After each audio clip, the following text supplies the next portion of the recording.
আমার যদি পরিবার থেকে এমন হতো যে আমাকে সম্পূর্ণ সাপোর্ট দেওয়া হয়, সেক্ষেত্রে না আমি প্রভাব খাটাতে হতো।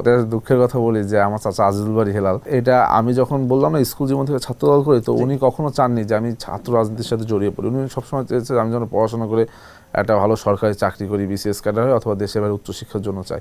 আমার পরিবারে কেউ কখনো চায়নি যে আমি রাজনীতি করি।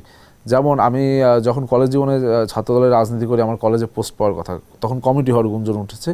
তো আমার চাচা কোনোভাবে এটা জানতে পেরেছে। তিনি তৎকালীন ছাত্রদলের প্রেসিডেন্ট সেক্রেটারি ছিল রাজীব আহসান, এবং যিনি আজকে প্রতিমন্ত্রী হয়েছেন, এবং সেক্রেটারি ছিল আকরাম হাসান মিন্টু। তো তিনি তৎকালীন সময় ছাত্রদলের সেক্রেটারি আকরাম ভাইকে ফোন করে বলেছিল ও যেন কোনোভাবে পদ না পায়, আমার মানে অর্থাৎ আমাকে যেন পদ না দেওয়া হয়, আমি যেন ছাত্র রাজনীতির সাথে যুক্ত না হতে পারি, সে কিন্তু সর্বোচ্চ বাধা প্রয়োগ করেছিল।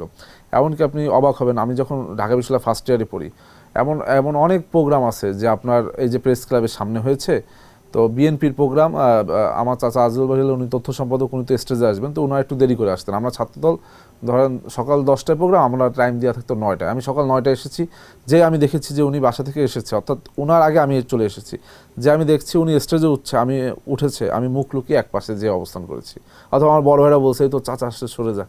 তো আমার যদি পরিবার থেকে এমন হতো যে আমাকে সম্পূর্ণ সাপোর্ট দেওয়া হয়, সেক্ষেত্রে না আমি প্রভাব খাটাতে হতাম। কিন্তু আমাকে সবসময় কিন্তু অনুৎসাহিত করা হয়েছে রাজনীতির ক্ষেত্রে। আমি তাকে দেখে অনুপ্রাণিত হয়েছি, কিন্তু ব্যক্তিগতভাবে আমি রাজনীতি করি এটা আমার পরিবার স্টিল নাও চায় না।